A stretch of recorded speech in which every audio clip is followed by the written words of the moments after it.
성경 말씀 오늘 두 군데 보겠습니다. 마태복음 6장 12절 말씀 먼저 보시고 또 18장 21절로 35절까지 말씀 보도록 하겠습니다. 먼저 마태복음 6장 12절입니다. 그것을 피시고 18장 말씀은 화면을 보시고 가겠습니다. 시간을 줄이기 위해서 먼저 12절 말씀 같이 합독하겠습니다. 우리가 우리에게 죄 지은 자를 사하여 준 것 같이 우리 죄를 사하여 주시옵고. 18장 21절부터 제가 한 절씩 읽고 여러분들 교독하겠습니다. 21절 제가 읽겠습니다. 그때 베드로가 나와 이르되 주여 형제가 내게 죄를 범하면 몇 번이나 용서해 주리이까? 7번까지 하오리이까?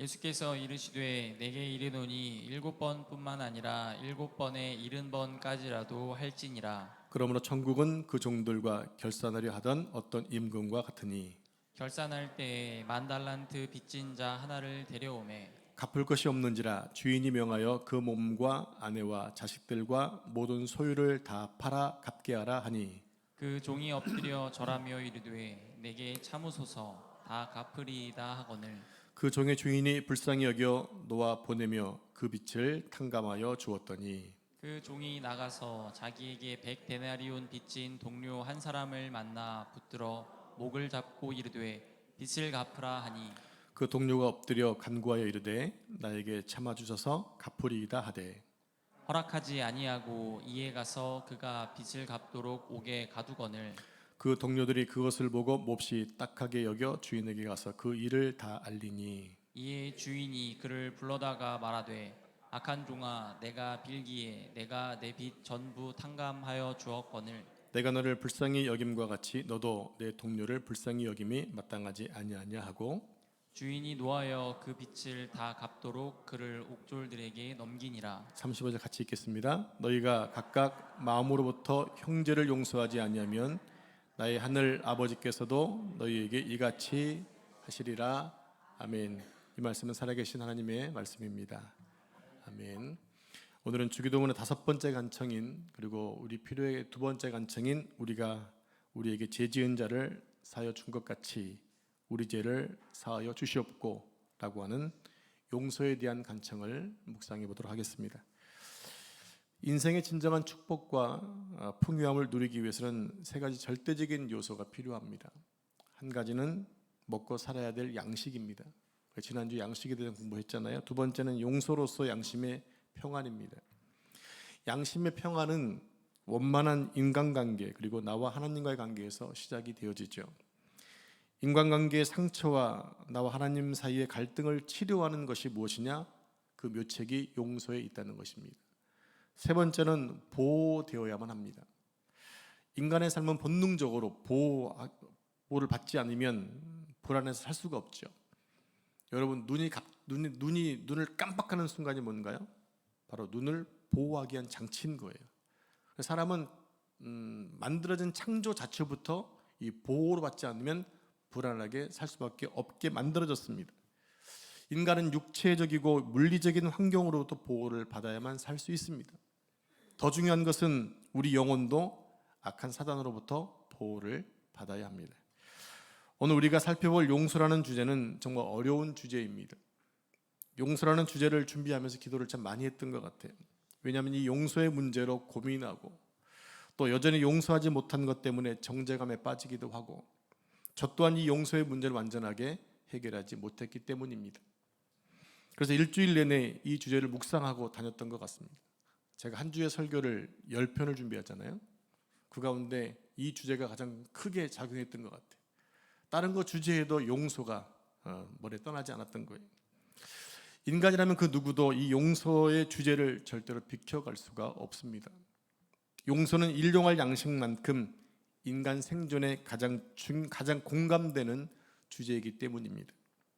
마태복음 18장 35절 말씀 같이 합독하겠습니다.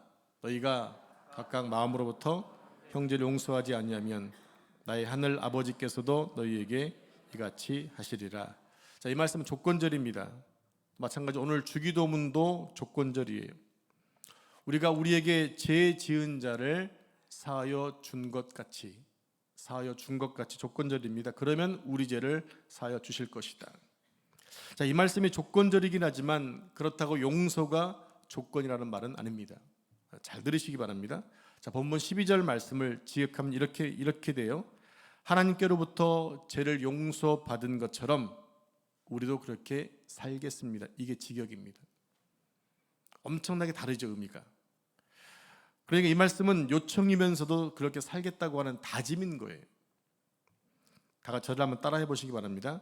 하나님께로부터 죄를 용서받은 것처럼 나도 그렇게 살겠습니다. 이것이 오늘 용서에 대한 주기도문의 직역된 부분입니다. 그러니까 이것은 우리에게 죄 지은 자를 용서해야, 나에게 죄 지은 자를 용서해야 하나님이 우리를 용서하신다는 말이 아니라는 거죠.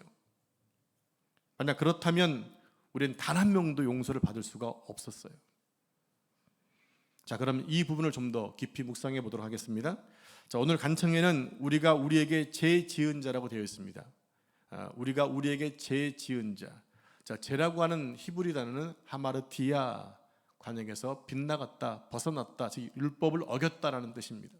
근데 오늘 본문에 쓰여지고 있는 죄라는 단어는요, 오페일레테스라는 단어입니다. 오페일레테스. 이게 헬라어예요. 이게 뭐냐? 이것은 신이 아니라, 죄가 아니라 빚진 자, 채무자를 얘기해요. 내용이 완전히 다르죠? 하마르티아는 죄를 지어서, 죄를 지으면 반드시 속죄 제사를 드려야 할 정도로 죄는 무서운 거거든요. 그런데 오늘 본문에 나와 있는 이 죄는 뭐라고 표현되느냐? 채무라는 거예요. 빚이라고 하는 것입니다. 여러분, 빚은 갚으면 되잖아요. 자, 그것을 얘기합니다. 한글로 볼 때 죄는 일반적인 죄로 보이지만 원어로 보면 죄는 완전한 구별이 된다는 얘기입니다. 하마르티아가 아니라 오페일레테스, 즉 재무, 빚이라는 단어입니다. 이 죄라는 단어는요, 단수가 아니라 복수로 되어 있어요. 그러니까 이 죄가 말하는 빚은 아담의 원죄, 또 율법을 범한 죄가 아니라 이 빚은 우리가 구원받은 이후에 우리 연약함 때문에 벌어지는 수많은 문제들, 갈등들, 상처들을 말하고 있는 것입니다. 그러니까 본문의 죄는 구원과는 상관이 없는 이 빚을 얘기하고 있는 것이에요. 이것을 잘 설명해 놓은 성경이 있습니다. 요한복음 13장에 보게 되면 예수님께서 제자들에게 성만찬을 베푸신 다음에 허리에 수건을 두르시고 제자들의 발을 닦아주신 장면이 나오죠.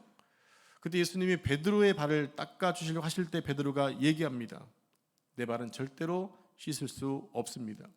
왜냐하면 그 당시 사고방식으로 봤을 때 스승이 종들의 발을, 제자들의 발을 닦아줄 일은 없거든요. 해서는 안 되는 거거든요. 그때 예수님이 이렇게 말씀하십니다. 내가 너를 씻어주지 않는다면 너는 나와 상관이 없다.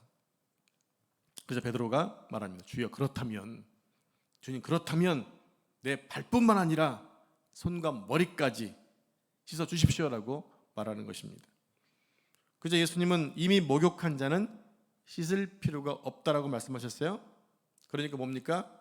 목욕은 구원의 문제였다라는 겁니다. 즉 이미 구원받은 사람은 다시 구원받을 필요가 없다는 거예요. 여러분께 질문합니다. 여러분은 구원 받으셨습니까? 다시 구원 문제 가지고 왈가불가하지 말라는 겁니다. 이미 구원받은 확신이 있으면 그 구원은 사라지지 않으니까. 다만 구원받은 자는 뭐라는 얘기입니까? 손과 발만 씻으면 된다는 얘기입니다. 성경시대 유대인들은 그 당시에 신발은 샌들 종류였어요. 일상생활을 하다 보게 되면 먼지 많은 동네에서 가장 먼저 더럽혀지는 곳이 발입니다. 그 집집마다 집문 앞에 큰 돌 항아리가 있어요.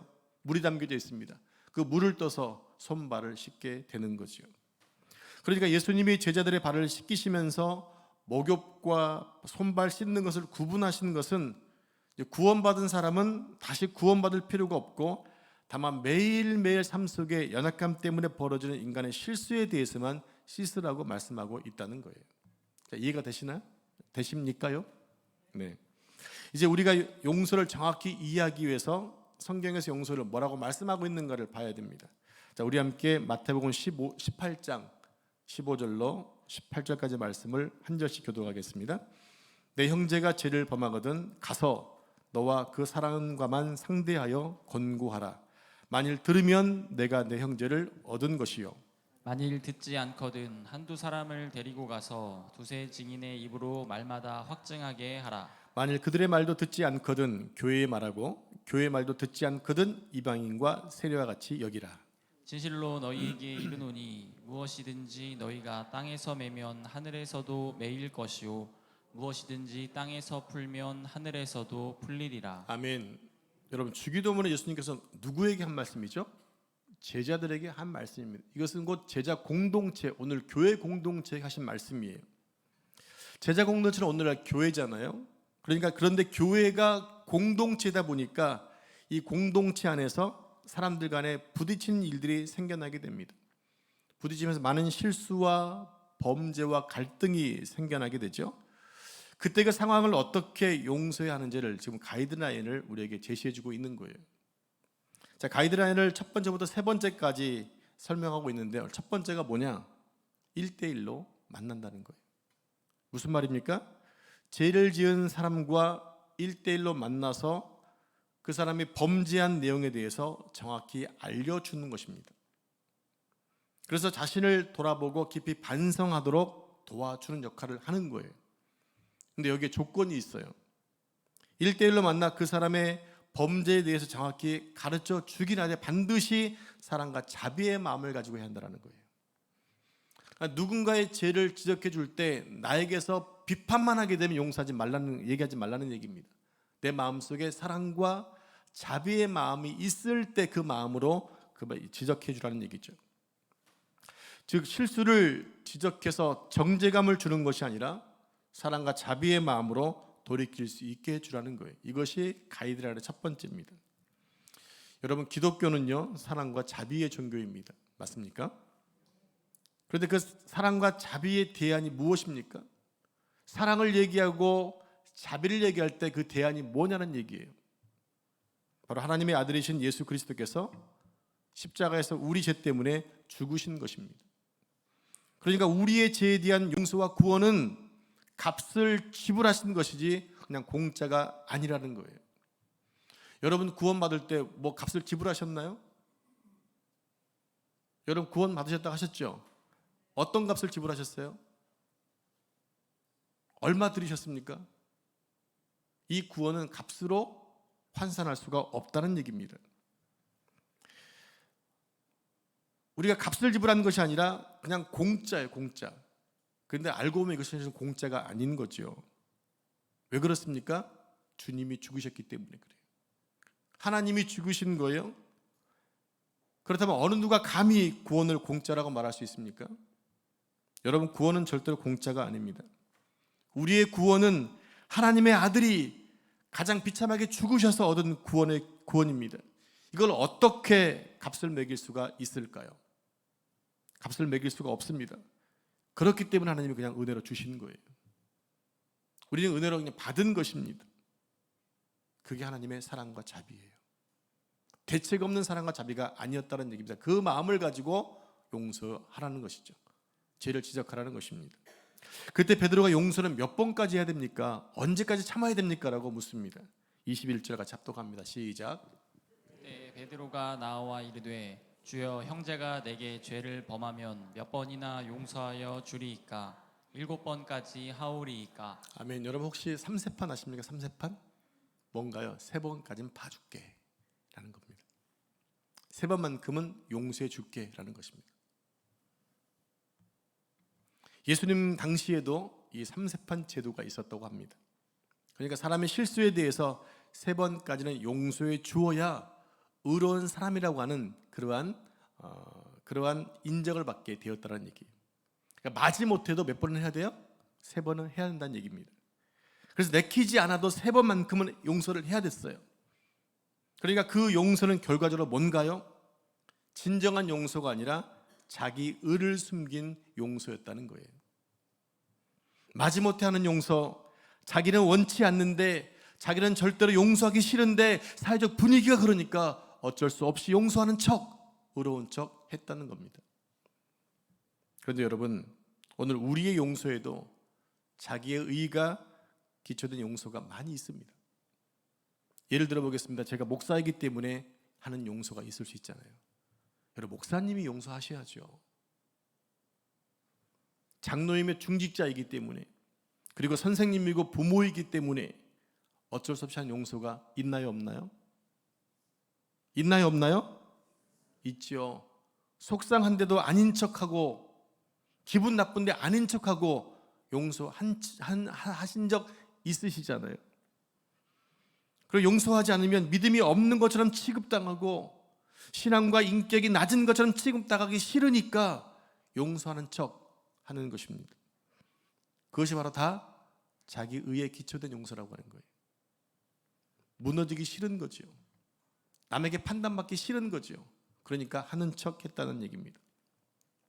예수님이 베드로의 질문에 이렇게 답을 해주셨어요. 22절입니다. 시작. 이르시되 내게 이르노니 7번뿐만 아니라 7번에 70번까지라도 할지니라. 여러분, 이 대답에 대해서 어떻게 생각하십니까? 70번씩 7번이면 몇 번이죠? 490번입니다. 그러니까 끝까지 용서하라는 거예요. 근데 이게 여러분, 이게 가당합니까? 여러분 그렇게 하실 수 있으세요? 여러분 가운데 이렇게 하실 수 있는 분 한 분이라도 계신가요? 그렇게 하라고 그렇게 하라고 하는데 못하니까 정죄감 때문에 고통당하고 있는 것입니다. 인생을 살다 보면 용서하기 힘든 일이 얼마나 많이 있습니까? 여러분 용서가 잘 되시던가요? 여러분 용서 잘 하시죠? 잘 하시는 것 같아요. 저를 용서하는 거 보면 잘 하시는 것 같아요. 예수님 믿고 나니까 용서가 자연스럽게 잘 되시던가요? 그게 쉽지 않죠. 저도 잘 안 됩니다. 아직도 인격이 덜 되고 또 마음이 또 좁아서 가끔씩 제 이름 따라서 욱 하는 게 나와서 이게 참지 못하는 경우들이 있어요. 믿음도 작고 성령 충만하지도 못해서 그렇습니다. 앞으로도 늘 용서할게요 라고 말 못 해드립니다. 혹시 여러분 가운데 제가 용서를 잘 못한다고 하니까 저를 비방할 분이 한 분도 없으시기 바랍니다. 그래도 목사님이신데 목사님 끝까지 용서하셔야죠. 그렇게 말씀하시면 곤란합니다. 여러분 제가 낳은 자녀도요 3번 참기 힘들 때가 있습니다. 잘못을 못 본 차기가 어려울 때가 있습니다.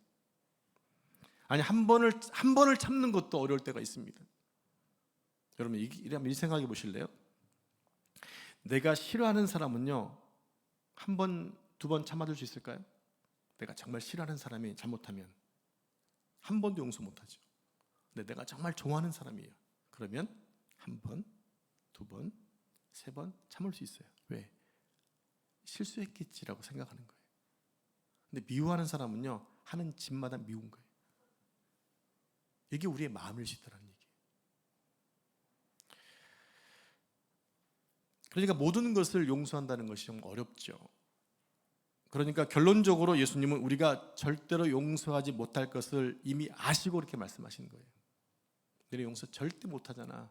70번씩 7번, 490번 택도 없는 소리 하지 마라. 이 얘기를 지금 하고 계시는 거예요. 우리는 그동안 70번씩 7번이라고 7번 용서라는 말씀 앞에 서면 한없이 작아졌지요. 밀려오는 정죄감을 감당하기가 어려웠습니다. 성경은 용서라고 하는데 정작 나는 용서가 안 되니까 얼마나 힘듭니까? 그거 쉬운 일이 아니기 때문에 우리 보고 70번씩 7번 용서라고 말씀하신 거예요. 할 수 없는 것을 이미 아시고 아예 포기하라고 말씀하신 거예요. 어떤 사람은 이 말씀을 영원히 하라고 말씀하시는 분들이 있는데 그렇게 말씀하시는 분들은 모든 것을 다 용서하며 살고 있는지 제가 한번 물어보고 싶습니다. 자기도 용서하지 못하면서 남에게 용서라고 가르치는 것은요 이게 폭력일 수 있어요. 우리가 신앙생활을 하면서 잘 참지 못하는 비근한 예는 이 자식에 대한 부분이 제일 많은 것 같습니다. 그래서 자식들 싸움에 부모들 싸움을 바뀌어진다 이렇게 더 커진다고 하잖아요. 더군다나 억울한 누명을 쓰면 정말 힘들죠. 그러니까 억지로 용서하려고 하지 마시기 바랍니다. 그런데 아주 중요한 게 있어요. 담임 목사가 용서하지 마라. 여기 뭔가 있을 것 같지 않습니까? 네, 그걸 말씀드리겠습니다. 용서를 억지로 하지 마시되 미워하는 감정을 키우지 마세요. 용서하기 힘들면 굳이 안 하셔도 됩니다. 근데 절대로 미워해서는 안 돼요. 왜냐하면 용서하지 못하는 것은 제가 안 되는데 미워하는 건 제가 되거든요. 결국 다른 사람 때문에 나를 정죄하고 내가 죄를 짓게 되고 내가 낭망하고 내가 슬프면 안 되잖아요. 가뜩이나 억울한데, 그래서 용서도 잘 안 되는데 괜히 미워했다가 죄까지 짓는다면 그것만큼 억울한 일이 어디에 있겠습니까? 그리고 미워하는 감정을 키우면 결국 자신만 힘들어지게 돼요. 미운 감정이 계속 자라면 신앙이 죽어버리기 때문에 그렇습니다. 용서하지 마십시오. 하지만 미워하지 마십시오. 여러분, 억지로 용서하는 것은요, 결국 자기 의가 되고 율법적인 용서가 됩니다. 용서는 억지로 하는 것이 아니라 하나님의 은혜의 강물이 흘러 들어와서 자연스럽게 떠밀려 나가도록 해야 되는 거예요. 우리 속에 은혜만 들어오면 용서는 쉽게 될 수 있어요. 주님 말씀하신 것이 있어요. 용서가 우리 속에서 숙성되도록 은혜의 물이 흘러 들어오게 하는데, 그래서 용서되도록 기도하라고 말씀하시는 거예요. 용서하지 않으면 감정 정죄감으로 인하여 마음의 평안을 빼앗기기 때문에 기도하라는 것입니다. 그래서 내 속에 은혜의 강물이 홍수처럼 밀려 들어와서 용서가 자연스럽게 될 수 있도록 기도해라 라고 하신 거예요. 용서는 그냥 밀려 나가도록 해야 되지, 자꾸 용서를 하면 더 정죄감이 생깁니다. 용서는 억지로 되는 것이 아니더라고요. 제가 살아보니까 용서는 억지로 되는 게 아니에요. 그리고 그것은요, 우리 손에 있지도 않아요. 그동안 여러분들도 용서해 보려고 많이 노력하셨죠? 사랑해보고 이해해보려고 많이 애쓰셨을 것입니다. 그리고 지금 용서가 다 되시고 평안하신가요? 여전히 용서한 것 같은데 여전히 앙금은 남아있지 않나요? 그게 우리의 마음이에요. 제가 부목사 때 서울에서 사역할 때인데 한 여전도사님을 미워했던 적이 있었어요. 꼴도 보기 싫은 거예요. 그냥 너무너무 사고를 치고 다니니까 너무너무, 제가 수석 부목사였는데 너무너무 힘든 거예요. 도저히 통제가 안 돼요. 아침에 출근하는 구두발소만 들어도요, 심장이 쿵쿵쿵 주저앉았어요. 너무 스트레스만 제가 많이 받았어요. 용서가 잘 안 되더라고요. 그러니까 제가 죽겠더라고요. 그 사람은 몰라요. 저만 죽는 거예요. 그런데 주님의 은혜가 흘러들어오니까 지금은 기억도 안 나네요. 그냥 간신히 찾아본 거예요. 여러분과 좀 이해될 수 있도록 찾아본 겁니다. 물론 그동안 여러분도 용서하시고 해결된 것도 있을 겁니다. 그런데 해보려고 해도 안 되는 것이 훨씬 더 많았지 않았을까요? 그러니까 억지로 하지 마십시오. 다만 그 용서가 씻겨져 가고 떠밀려 가도록 하나님의 은혜를 구하시기를 축원합니다. 그것을 하신 예수님은 제자 공동체에게 기도하라고 말씀하신 거예요. 예수님이 용서에 대한 아주 중요한 이야기를 말씀해 놓으신 것이 있는데, 그게 두 번째 본문입니다. 23절을 보면, 그러므로 천국은 그 종들과 결산하려 하던 어떤 임금과 같으니. 계속해서 24절을 보면, 결산할 때 10,000달란트 빚진 자 하나를 데려왔는데 그가 갚을 것이 없었다고 성경은 말합니다. 여러분, 당시 10,000달란트가 어느 정도였냐면요, 지금도 마찬가지입니다. 갚을 수 없는 천문학적인 돈이에요. 근데 그 빚을 지금 누가 가졌어요? 누가 이것을 빚을 졌어요? 종이에요. 일반 사람도 아니에요. 종이 진 거예요. 종은 소유가 없잖아요. 근데 이 사람이 어떻게 그것을 갚을 수 있어요? 종의 입장에서 이 돈은 절대로 갚을 수 없는 돈이에요. 죽었다 깨어나도 갚을 수 없어요. 2023년도 금의 가치로 한 사람은 지금 5월달 보니까 금값이 30만 원이 넘더라고요. 한 돈에. 그러니까 이것을 10,000달러 계산하면요, 수천억 원이 넘는 거예요. 이걸 종이 어떻게 갚습니까? 그러니까 종의 입장에서는 영원히 갚을 수도 없는 돈이었던 것입니다. 그래서 성경도 얘기합니다. 정확히 갚을 것이 없다라고 얘기합니다. 여러분, 세상에서 갚을 게 없는 사람을 뭐라고 얘기합니까? 파산 맞았다. 파산. 저는 이게 그 법무사 앞에 가면 파산 쓰는 게 뭔지 몰랐어요. 파산이 뭐지? 나랑 상관없는 일이니까. 근데 아무것도 갚을 게 없는 사람, 그들의 것을 신청하기 위해서 파산 써놓더라는 얘기죠. 나 부도 맞았다라는 거예요. 그래, 우리가 바로 파산 맞은 존재라는 것입니다. 영적으로도 그렇고 육적으로도 그렇고 우리는 모든 것이 무능하고 부패합니다. 주님의 그 빛을 갚을 수 없는, 생각도 할 수 없는 파산된 존재, 의로움이 전혀 없는 존재라는 거예요. 그런데 25절을 보니까 갚을 것이 없는지라 주인이 명하여 그 몸과 아내와 자식들과 모든 소유를 다 팔아 갚게 하라 하니. 이 말씀 보니까 4개의 대상이 나옵니다. 뭡니까? 자기 몸, 아내, 자식, 모든 소유입니다. 그 종에게 있는 모든 것입니다. 근데 그것을 다 팔아서 갚으라고 말씀하세요. 자, 주인은 갚을 것이 없는데 갚게 하라고 말하고 있습니다. 그런데 문제가 뭡니까? 모든 것을 다 팔아도 갚을 수가 없다는 거죠. 그렇다면 여러분, 임금이 이것을 몰랐을까요? 훤히 알고 있습니다. 그러면 이렇게 말한 이유가 있어요. 너는 갚을 수 없는 존재라는 것을 확인시켜 준 거예요. 너는 네가 아무리 노력해도 갚을 수 없는 존재야라는 사실을 알려주고 있는 거예요. 자, 그런데 그 다음에 아주 기가 막힌 얘기가 나옵니다. 26절입니다. 같이 합독합니다. 시작. 그 종이 엎드려 절하며 이르되 내게 참으소서 다 갚으리이다 하거늘. 여러분, 지금 종이 가능한 얘기하고 있습니까? 뭐라고 얘기하고 있어요? 내게 참으소서 내가 갚겠습니다 라는 거예요. 종이 지금 가능한 얘기하고 있느냐? 아니죠. 자신도 모르는 얘기를 하고 있는 거예요. 이 종은 지금 2가지 사실을 모르고 있어요. 한 가지는 뭐냐? 자기가 갚을 수 없다는 것을 모르고 있습니다. 아무리 해도 갚을 수 없다는 것을 모르고 있어요. 종의 신분으로 그 엄청난 빚을 어떻게 갚을 수 있겠습니까? 일반 부자도 갚기 힘든데 천문학적인 수천억이 넘는 돈을 어떻게 갚겠습니까?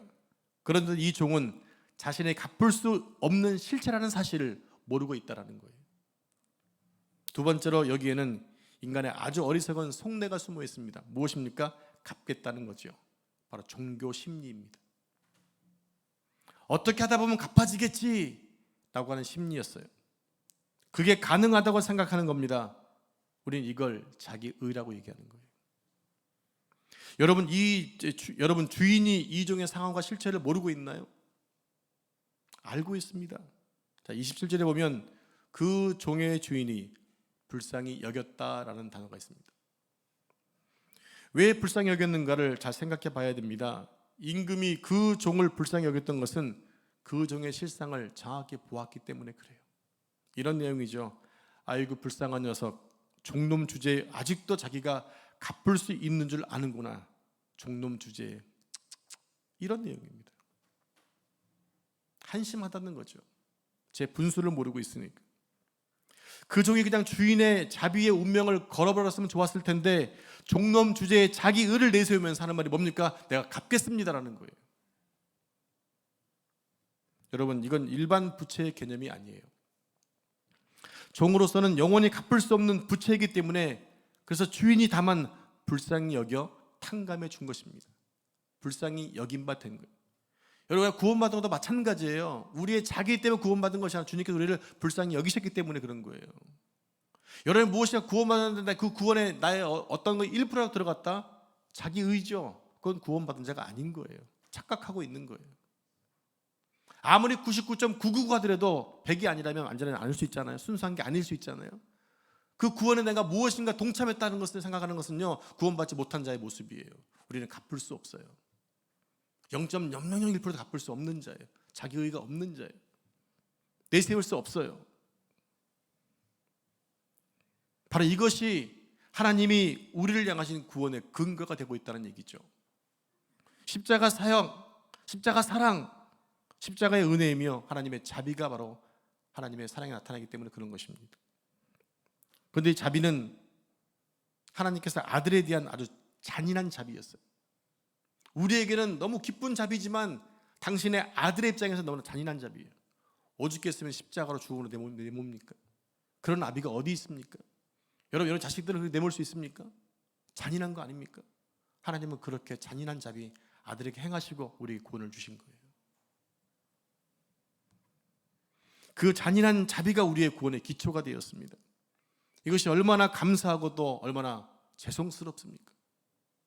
성도 여러분, 우리는 남을 용서할 자격 있는 사람들이 아니에요. 용서할 힘도 전혀 없는 사람들이에요. 다만 주님의 은혜로밖에 살 수 없는 존재라는 사실을 우리가 알아야 돼요. 내가 아는 게 중요해요. 내가 뭔가 할 수 있겠다 생각하는 것 착각이에요. 하나님의 은혜가 들어오지 않으면 할 수 없는 게 이 용서의 개념이기 때문에 그래요. 그런데 그 뒤에 아주 어처구니 없는 일이 일어나죠. 무엇입니까? 이제 탕감받고 즐겁게 기쁘게 돌아가는데 자기에게 100데나리온 진자를 만난 거예요. 만나자면 멱살을 부여잡고 빚을 갚으라는 거죠. 이게 우리 인생입니다. 너 내 돈 갚아. 그런데 그 정도 역시 갚을 형편이 안 되니까 감옥에 집어 넣어버립니다. 이 소식을 임금이 듣습니다. 우리 함께 32절 말씀 같이 합독합니다. 시작.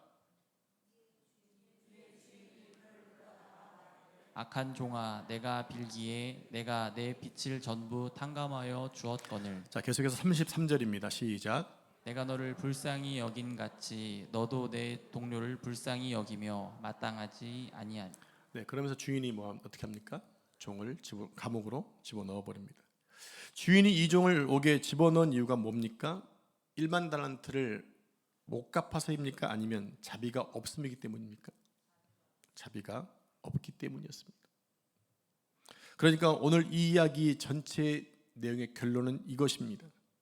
우리는 1만 달란트를 도저히 갚을 수 없는 종이라는 사실이에요. 우리가 인생을 살면서 우리에게 잘못한 수천 명의 사람들의 죄를 용서했다 하더라도 우리는 그 빚을 다 갚을 수 없는 자들이에요. 우리를 위해 죽으신 주님의 그 헌신과 사랑에 비교할 수도 없는 일들을 했을 뿐이에요. 그렇다면 이 요청과 주기도는 뭐 때문에 가르치는 것입니까? 내가 용서할 수도 없는데. 다 이유가 있죠. 이 기도가 바로 공동체를 향한 기도이기 때문에 그런 것입니다. 공동체를 향한 기도. 어떤 공동체? 교회 공동체죠. 그러니까 이 간청은 우리 인간은 빚을 영원히 갚을 수 없지만 우리가 구원받은 그 사랑과 자비를 입은 하나님의 자녀된 신분으로 예수님을 따르고 예수님의 제자로서의 삶을 연습하자는 데 목적이 있다는 거예요. 오늘 하루도 우리가 용서해 보면서 주님께서 가시는 길을 따라가는 연습을 하자라는 거예요. 나에게 완벽한 것을 요구하시는 게 아니에요. 그렇게 해보자는 거예요. 이름을 가졌으면 해보자는 거예요. 이것을 위해 주님께서 우리에게 주기도문을 가르치고 있는 거죠. 오늘 우리 교회 공동체가 이 땅에 살면서 견고하게 훈련되고 순종해야 될 이유가 된다는 것입니다. 성도 여러분, 교회의 핵심 가치는요, 사랑과 자비입니다. 그런데 그 어떤 사랑과 자비도 대책 없는 무개념의 사랑과 자비가 아니라 반드시 대가를 지불하는 사랑과 자비여야 한다는 거예요. 용서하는 거 어렵죠. 그게 사랑과 자비가 내 속에 들어온다 한다면 나도 희생하면서 살 수 있는 거라는 얘기입니다. 그래서 주님이 죽으신 거예요. 일용할 양식이 우리 몸을 지탱해 주는 것이라고 한다면 이 용서는 우리 영혼을 살찌게 하는 것이라는 얘기입니다. 그리고 용서할 때 내 속에 뭐가 들어와요? 평강이 들어옵니다. 교회는 용서함과 용서받음을 먹고 자라는 공동체입니다. 용서도 하기도 하고 용서받기도 하고. 용서는 절대로 쉽지 않지만 그럼에도 불구하고 우리는 무한한 하나님의 사랑과 자비의 은혜를 입은 자이기 때문에 이 땅에 사는 동안 그리스도의 사랑과 자비를 억지로라도 흉내내면서 살아야 하는 것입니다. 그러므로 우리는 우리 안에 하나님의 은혜가 늘 홍수처럼 흘러넘치게 해달라고 기도하셔야 돼요. 나에게 주님의 사랑이, 은혜가 홍수같이 몰려오게 해주십시오. 나의 속에 있는 모든 것이 다 떠밀려갈 수 있도록 기도하시기 바랍니다. 성도 여러분, 오늘부터 눈 흘기고 다니지 마시기 바랍니다. 이제 못 본 척 하지 말고 못 본 척 지나가지 마시기 바랍니다. 먼저 웃는 얼굴로 인사하시고 축복하시기 바랍니다. 그리고 남이 싫어할 수 있는 얘기나 자랑을 하지 마시기 바랍니다. 구원받고 용서받은 예수님의 제자로서 주님을 흉내내며 살아갈 수 있는 우리 모두가 되기 원합니다. 다시 한번 다짐하는 마음으로 저를 한번 따라해 보시기 바랍니다. 하나님께로부터 죄를 용서받은 것처럼 우리도 그렇게 살겠습니다. 자, 이어서 같이 하겠습니다. 시작. 하나님께로부터 죄를 용서받은 것처럼 우리도 그렇게 살겠습니다. 아멘. 기도하겠습니다. 하나님 감사합니다. 오늘 용서의 주제로 우리 함께 말씀을 나누었습니다. 우리가 용서할 수 있는 자 아니지만 주님께서는 우리에게 구원 백성 삼아 주셔서 주님을 닮아가라고 말씀해 주었습니다. 우리 공동체 안에 사랑과 자비의 모습이 더욱더 풍성하게 흐르게 해주셔서 무엇보다 주님의 홍수 같은 은혜가 흘러넘침을 통해서 해결하지 모든 문제가 다 떠밀려가고 그 자리에 사랑과 자비가 풍성하게 자리 잡는 삶 살 수 있도록 도와주옵소서. 우리 교회 공동체가 서로 남을 위해 기도하고 축복을 빌어주는 공동체가 되기 원합니다. 사랑하는 공동체가 되기 원하고 자비의 공동체가 되기 원합니다. 용서받고 용서해주는 공동체가 되기 원합니다. 그래서 주님의 축복이 흘러넘치는 교회의 공동체가 되기 원합니다. 축복해 주옵소서. 이 모든 말씀을 거룩하신 예수님의 이름으로 기도합니다. 아멘.